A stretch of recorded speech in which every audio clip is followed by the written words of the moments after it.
Hello, so I'm coming to you from my desk. I decided to make a video about goals. I realise this is coming a little late in the year, but decided to just do it anyway because I didn't have the idea until about a week ago, and I finally just had the chance to sit down and write down my thoughts and had the chance to film it. So you're going to get this video anyway. I could share my own personal goals, but the whole point of this YouTube channel is I don't want to just make pointless content. I will put my own goals. I will take a photo of this page that I've written in my journal and I will put this on my Instagram. So if you want to learn more about me personally and my goals for the year, you can check out my Instagram. But I wanted to make a video about how to set goals and how to use your goals, because I decided in 2018 that I was done with New Year's resolutions because they're kind of unsustainable and they don't really work, and everyone like falls off the bandwagon after, even if you manage it for a whole month, they're not usually the most sustainable thing. So in 2018, I decided instead of doing that, I would set myself a list of goals. Let me just grab it. So in 2018, I used this bullet journal for the first half of the year, and I set myself a list of goals. I had 9 goals for the year because it's pointless setting 10 if you don't have 10 goals you actually want to achieve. So I just set however many I actually had, and I had 9. And I completed 3, 4, 5, 6 out of the 9. The other 3 were things in red I would have liked to have done, but they just didn't happen. And then in 2019, in this journal,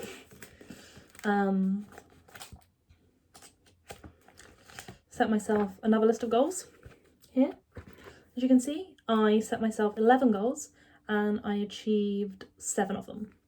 And then this year, I set myself a list of goals. I haven't written how many. 1, 2, 3, 4, 5, 6, 7, 8, 9, 10, 11. 11 again. And I think having done this, I have learnt a lot about how to set yourself these big, ambitious yearly goals and how to actually achieve them, because it's very easy to set yourself these big goals and never actually achieve. And I think over the last 2 years, I've learned 4 or 5 really important ways to utilize these goals and actually achieve them. So that's what I want to share with you. This is my tips and tricks on how to set goals, so how to write them, and how to then use the goals that you've written throughout the year so that you can actually achieve them instead of them just being this thing on paper that looks like something you'd like to do. So the first thing when you're setting goals, I think, and this was obvious to me, but I realise it's not obvious to everyone else, was to set SMART goals. SMART is an acronym that stands for specific, measurable, attainable, relevant, and time-based. And this is a really well documented and really common thing to do. And I had already heard about this when I set my own goals in 2018. So this seemed obvious to me, but I realise it's not obvious to everyone else.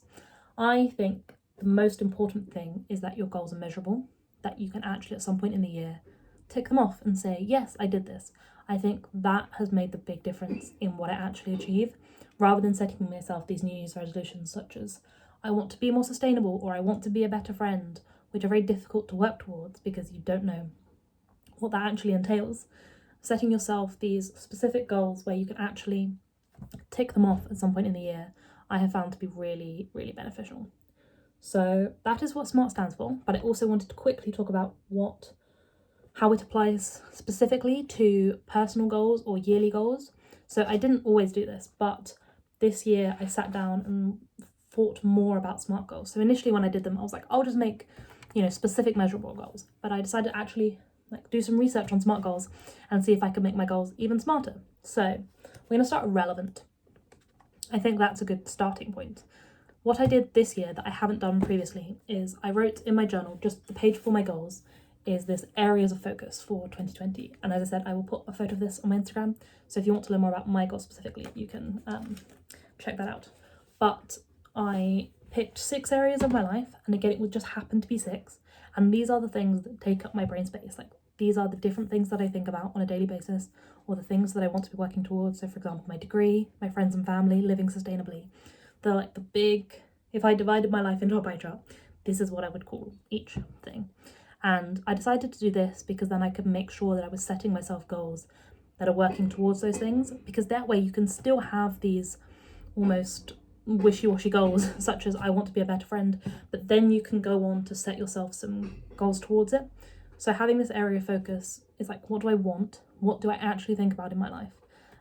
because then you can go on to make sure that your goals and what you're doing in your life is working towards what you want to be focusing on. Number 2, specific. Make sure that your goals are specific and that you actually want to achieve them. There is no point setting yourself a goal because you think it's something you should do. You need to ask yourself, do I want this? And why do I want this? And if you can't renownedly say, yes, I want this goal, or if you can't justify why you want to do that thing, maybe don't do it. You don't have to be an overachiever and do everything. So make sure that what you're doing is what you actually want to be doing. Number 3 is measurable. I think this is the most important one. Make sure that your goal at some point can be ticked off. So your goal isn't be a better friend. Your goal is hang out with friends 5 times. That's a silly example, but it's something that actually has an end point, because that way you can actually achieve it, you can work towards it, and you can tick it off and feel good about it when you've done it. And it's hard to explain why that's so powerful, but I think having measurable goals is just so much more powerful. It wouldn't really make sense to have a list of goals that aren't really measurable, in my opinion. The next one is to make your goals time-based. There's no point having a goal that stretches for your forever, although I know some people have life goals, and that's something I maybe want to start thinking about as a step up from yearly goals, because I currently have all the steps below that, but I don't have a step above yearly goals. But I think the beauty of setting yearly goals is that they are timed for the year. And I know with my goals personally, I don't give myself a time throughout the year where I have to achieve these things. Some of them, by their nature, for example, one of my goals is to run the Bath Half Marathon. That's in March, so it has that time constraint on it on that basis. But other than that, I don't give myself a specific time constraint because they already have the time constraint of a year. But it's important that they have that time constraint of a year so that you actually work towards them and don't think, oh, I'll get around to that next year. So I think yearly goals do that automatically, which is great. And the last thing is to make sure that they're attainable. You can't set yourself goals that you won't actually be able to achieve. I think it's okay to set yourself ambitious goals as long as you can almost see the path. But you need to make sure your goals are actually attainable, otherwise you're just going to demotivate yourself when you don't achieve them, and we don't want that. What I will say, and almost a specific note to add, is that some of my goals are things that I will do anyway, or things I'm already registered for. So in 2018, one of my goals was to finish my A-levels. And I had already, I was already enrolled to do that. One of my goals this year is to get a first in my second year of university, and I'm already in my second year of university, and that's already almost like the paving tiles already there. And I think it's okay if you do that. In 2018, one of my goals was to run the London Half Marathon, and I had already registered for that, and I was always halfway through the training, because I think if you don't do that, you're not going to give yourself credit for those huge things just because you're already enrolled and halfway towards them. So I think it's important to put down on your yearly goals things that you're already working towards, if they are still these big life achievements that you've always wanted, because then at the end of the year you can be like, well, look what I did. So the next thing I want to discuss was about how to break down your goals and actually work towards them. And in my notes, all that I have written is use your yearly goals to write your monthly goals, to write your weekly goals, to write your daily goals. I think most people are very good at writing a to-do list for the week and then looking at it and saying, right, which ones am I going to do today? I think most people can do that, great.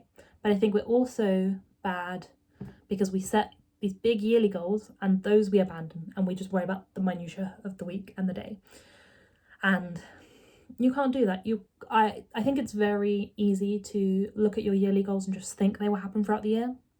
And at some point, I think last year, I almost realised that they're not going to happen unless I actually work on them. And that work happens in the boring day-to-day. So your big yearly goals have to dissolve and divide down into your day-to-day life, or you're never going to achieve them, because they do actually have to have some hours put into them. They're not just going to magically happen overnight. So what I really want to try and do this year, and I did it a little bit last year, I'm going to try and make a point of doing it this year, is when I write my monthly goals, I look back on my yearly goals and I think, am I working towards them? What do I have the time to do this month? What can I do to get closer to them? Making sure that I'm actually working towards them and that my monthly goals are constructively helping me to achieve my yearly goals. And then when I write my to-do list for the week, I do the same. I look at my monthly goals and think, right, what out of this can I do this week? And then when I write my daily goals, I look at my weekly goals and think, what can I achieve? I think that's a great way of making sure that every day you're working on your big goals. because then you'll get there instead of just setting yourself these big goals that you're never going to get around to. The reality, I think, a lot of the time is that, especially with big life goals, they're not just something that happens in one day.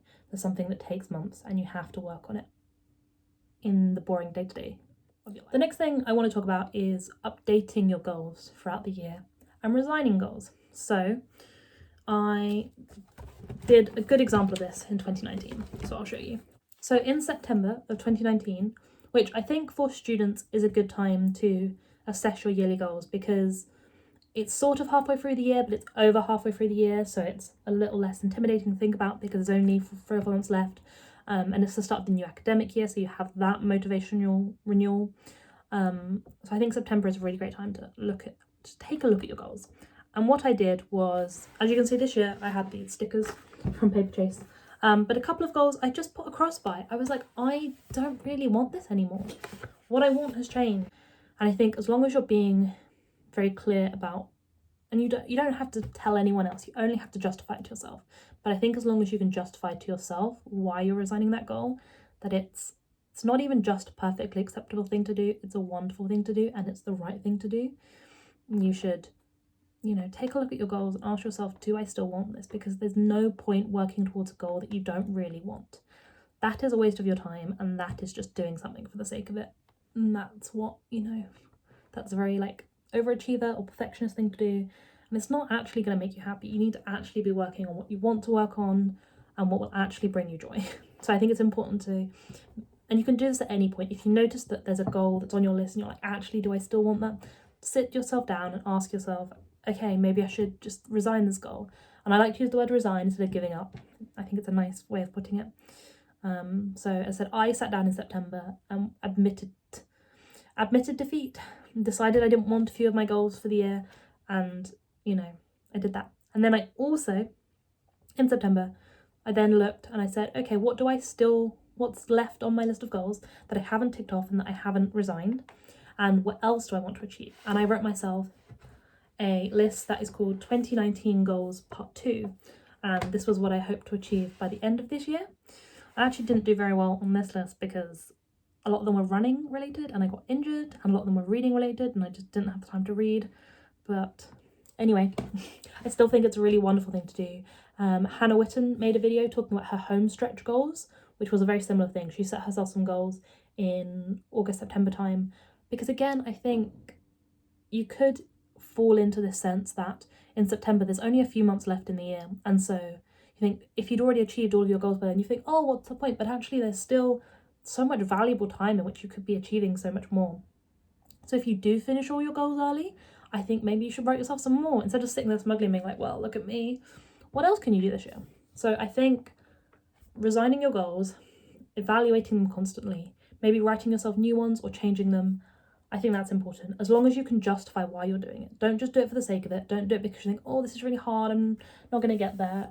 Sit yourself down, have an honest talk with yourself. You don't have to justify it to anyone else, only to yourself, and make sure that your list of goals is actually helping you to become the person you want to be, and accept that that changes. It can change within 6 months, because maybe the person you want to be is the same person in 6 months. Maybe that hasn't changed, but maybe you've realised that the thing that you wrote on your goals list at the start of the year isn't actually going to help you get there, and that working and spending your time on something else would make a much bigger difference. Okay, so there's one more point that I want to make in this video, and this is something that I'm trialing for the first time this year, so I honestly don't really know how it's going to go.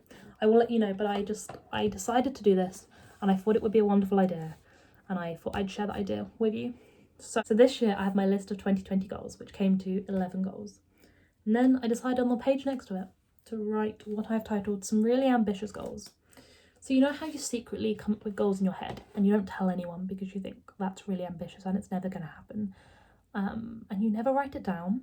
And I think the issue is that when we have these huge goals, we need to write them down, because they might be a huge goal and it might be unrealistic, and sometimes they do come true. But I think they're a lot more likely to come true if you actually write them down, because then you can think about them and maybe start to work on them.